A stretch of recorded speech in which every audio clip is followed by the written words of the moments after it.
याद रखिया जे कुफार दे मुकाबले दे अंदर हथियार नहीं लड़ते बल्कि जज्बे लड़ते ने।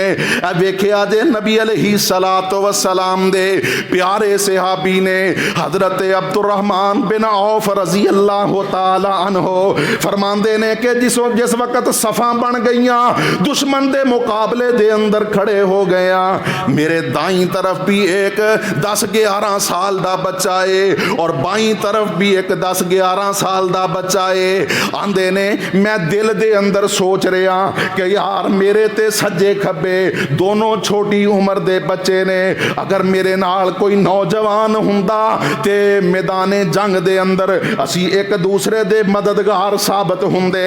हजरत अब्दुर्रहमान बिन औफ रजी अल्लाह तआला अन्हो फरमाते ने अजे ये ख्याल ही मेरे जहन दे अंदर आ रहा है कि एक बच्चा मैनू आंदा है, चाचू जी ये दसो ना अबू जहल कौन है? ते हजरत अब्दुर्रहमान बिन औफ रजी अल्लाह तआला अन्हो फरमाते ने कि मैं ताज्जुब दे नाल ओदी तरफ देखिया और मैं आख्या बेटा तू ओनू की कहना है? ते ए बच्चा आंदा है ए चाचू जी मैनू पता चलिया है कि अबू जहल मेरे नबी नू गाली दिंदा है और अज अगर मेरा ओदे नाल सामना हो गया मैं एदा तन एदा सर तन तो जुदा कर देंगा। अल्लाह अकबर कबीरा।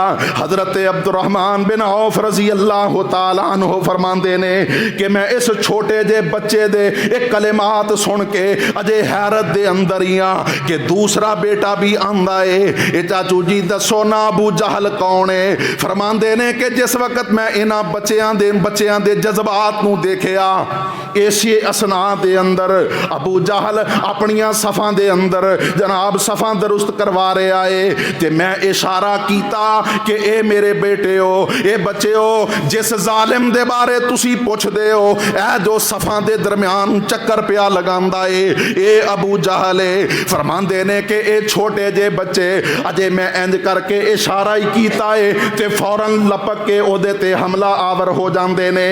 वेखदियां इन्हां अबू जहल नूं जमीन ते गिरा दिता है और इसनूं कतल कर दिता है, इसनूं हलाक कर दिता है। अल्लाह अकबर कबीरा।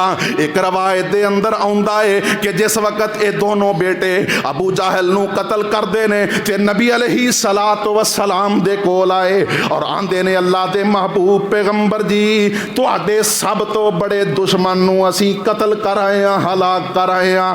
नबी अलैहिस्सलातु वस्सलाम पुछदे ने हाँ बई मुआज़ तू कतल कीता है? हाँ बई मुअव्वज़ के तू कतल कीता है? दोनों आंदे ने अल्लाह दे महबूब पैगंबर जी मैं कतल कीता है। नबी अलैहिस्सलातु वस्सलाम ने इन्हां दी जिस वक्त तलवारां नूं देखिया दोनां दियां तलवारां खून आलूद ने। नबी अलैहिस्सलातु वस्सलाम फरमांदे ने तुसी एक ने नहीं बल्कि दोआं ने कतल कीता है।